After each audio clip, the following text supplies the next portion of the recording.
Hello friends,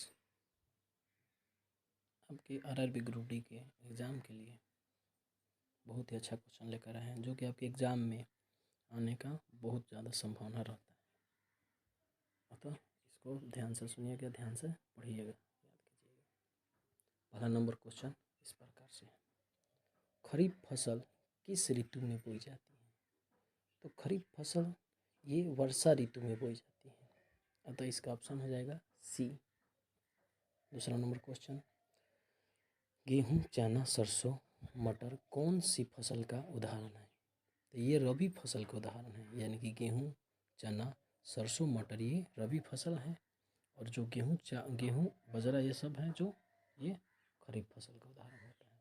तो इसका option number B हो जाएगा। सॉरी, मछली से हमें कॉड लिवर तेल प्राप्त होता है, इस तेल से हमें कौन सा विटामिन मिलता है? तो इसका आंसर हो जाएगा विटामिन डी, यानी option number D. Antibiotic penicillin के खोजकर्ता कौन है? तो एलेक्जेंडर फ्लेमिंग ने इसका खोज किया था, अतः इसका ऑप्शन नंबर हो जाएगा बी। मादा एनाफिलीज मच्छर किस रोग के कारण होता है? किस रोग का कारण होता है? सॉरी, इसमें होना चाहिए कि से कौन सा रोग होता है, तो इसका आंसर हो जाएगा मलेरिया, यानी कि मादा एनाफिलीज मच्छर को काटने से मलेरिया रोग होता है, इसलिए ऑप्शन हो जाएगा बी। चेचक के टीके का खोज किसने किया था?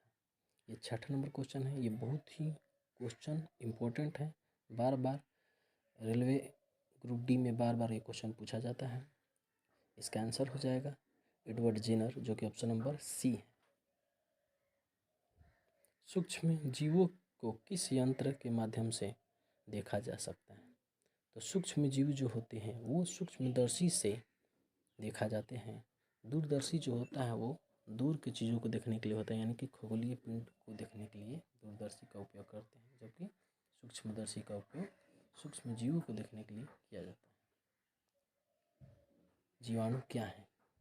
तो अभी क्वेश्चन है सूक्ष्म जीवी होता है, जीवाणु जो होते हैं वो सूक्ष्म जीव होते हैं। नीचे दिए गए विकल्प में कौन सा एक प्राकृतिक संसाधन नहीं है? प्राकृतिक संसाधन नहीं है, एग्जाम में ऐसा क्वेश्चन आता है जो कि आपके दिमाग को डाइवर्ट कर देता है। इसमें लास्ट में दे दिया है नहीं है, अतः इसका ऑप्शन हो जाएगा डी, क्योंकि खनिज, मिट्टी, वायु ये सब प्राकृतिक संसाधन है, जबकि प्लास्टिक मानव द्वारा निर्मित संसाधन है। जीवाश्म ईंधन का उदाहरण है, तो जीवाश्म ईंधन का उदाहरण पेट्रोलियम, कोयला, प्राकृतिक गैस ये तीनों है, अतः इसका ऑप्शन नंबर डी। निम्नलिखित में से किस रेशे से बनी रस्सी को चट्टान पर चढ़ने हेतु इस्तेमाल किया जाता है? तो इसका आंसर हो जाएगा नायलॉन, यानी कि ऑप्शन नंबर ए। ये भी बहुत इंपॉर्टेंट क्वेश्चन है।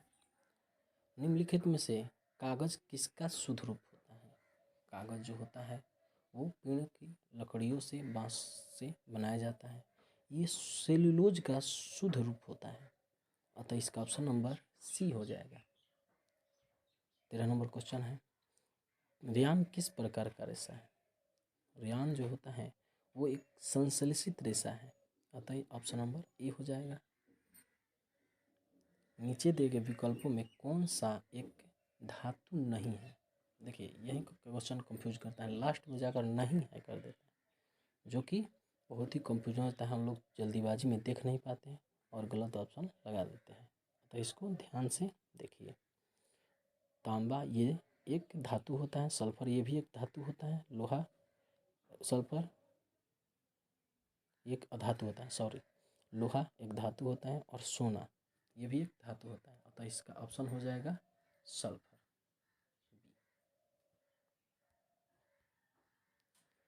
इनमें से कौन सी धातु द्रव अवस्था में पाई जाती है, यानी कमरे के ताप पर जब रखा जाता है तो वो द्रव अवस्था में होता है, तो इसका ऑप्शन नंबर हो जाएगा सी, पारा।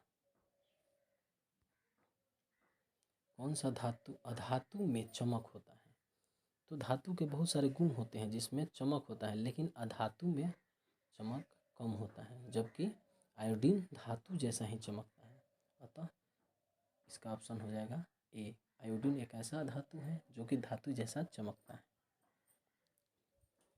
निम्नलिखित में से कौन सा ईंधन घरेलू ईंधन है?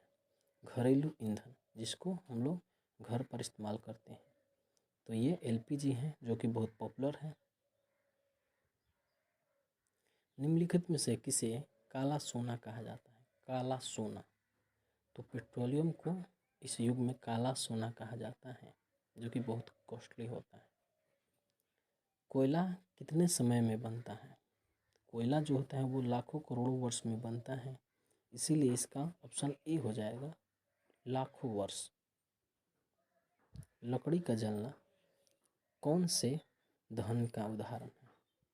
तो लकड़ी जो होता है वो मंद दहन, यानी लकड़ी जो है धीरे धीरे जलता है, इसलिए इसका आंसर हो जाएगा सी, मंद दहन।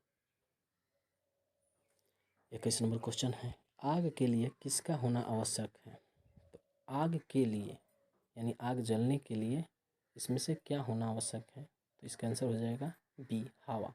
यानी आग को जलने के लिए ऑक्सीजन की आवश्यकता होती है, अतः इसका ऑप्शन हो जाएगा हवा। अगला क्वेश्चन है, नीचे दिए गए विकल्पों में से कौन सा एक ज्वलनशील पदार्थ है? तो ज्वलनशील पदार्थ है और जलने वाले पदार्थ दोनों में अंतर होता है। ज्वलनशील पदार्थ वो पदार्थ होता है जो कि तेजी से आग पकड़ लेता है, जो कि पेट्रोलियम होता है। पेट्रोल में बहुत ही तेजी से आग पकड़ लेता है, इसलिए ये पेट्रोल इसका आंसर हो जाएगा। भारत में कितने बाघ संरक्षित क्षेत्र है? ये भी बहुत इंपॉर्टेंट क्वेश्चन है। इसका ऑप्शन हो जाएगा सी, 19 बाघ संरक्षित क्षेत्र है। भारत में कुल कितने अभयारण्य हैं? अगला नंबर क्वेश्चन है, क्या 421 है, अतः इसका ऑप्शन नंबर ए हो जाएगा, 421। भारत में कुल कितने राष्ट्रीय उद्यान हैं? भारत में कुल 77 राष्ट्रीय उद्यान हैं, अतः इसका ऑप्शन नंबर बी हो जाएगा। 26 नंबर क्वेश्चन है, कौन सा एक पुरुष हार्मोन होता है, पुरुष जनन हार्मोन होता है? तो पुरुष जनन हार्मोन टेस्टोस्टेरोन होता है।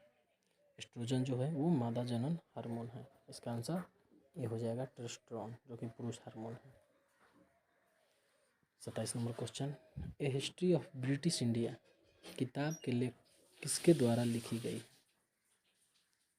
तो जेम्स मिल द्वारा ये बुक लिखा गया है।